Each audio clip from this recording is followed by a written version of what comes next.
आणि नाशिक जिल्ह्याच्या चांदवडमध्ये प्रहार संघटनेकडनं केंद्र सरकारच्या विरोधात आंदोलन केलं गेलं। कांदा उत्पादक शेतकऱ्यांनी सरकारची प्रतिकात्मक अंत्ययात्रा काढली। कांद्याच्या माळा गळ्यामध्ये घालत शासकीय विश्रामगृह ते प्रांत कार्यालयापर्यंत प्रतिकात्मक अंत्ययात्रा निघाली होती। आढावा घेतले आमचे प्रतिनिधी संदीप जेजुरकर यांनी। एकीकडे देशात नववर्षाचे स्वागत सुरू असताना दुसरीकडे मात्र केंद्र सरकारच्या शेतकरी विरोधी धोरणामुळे शेतकरी हा मेटाकुटीला आलेला आहे आणि याचा उद्रेक म्हणून आज नाशिकच्या चांदवड तालुक्यातील शेतकऱ्यांनी या ठिकाणी जे आहे ते केंद्र सरकारच्या निषेधार्थ अंत्ययात्रा शेतकऱ्याची प्रतिकात्मक जी आहे ती कांदा उत्पादक शेतकऱ्याची अंत्ययात्रा काढलेली आहेत।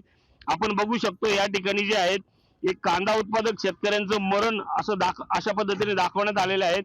कांद्याच्या माळा त्याच्या गळ्यात घालून हे सर्व जे आहेत एक केंद्र सरकारचा एक प्रकारे निषेध या ठिकाणी चाललेला आहे।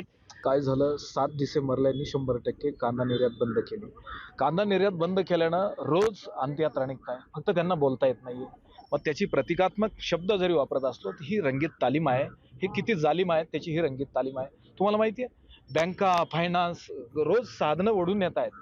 आमच्या उत्पन्नाच्या साधनाच्या भरोशावरच आम्ही ते कर्ज घेऊन त्या बँकांकडून साधनं घेतली ना। मग त्या साधनांचे हप्ते भरायला जर आमचं मेन द्रव्य कांदा आहे ते तुम्ही संपून टाकलं, मग आम्ही भरायचे कुठून? मग त्यासाठी तरुण पोरं आत्महत्या करतायत।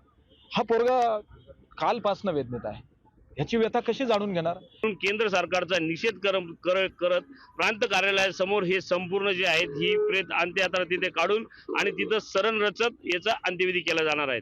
संदीप जेजुरकर, एबीपी माझा, चांदवड, नाशिक। एबीपी माझा, उघडा डोळे बघा नीट।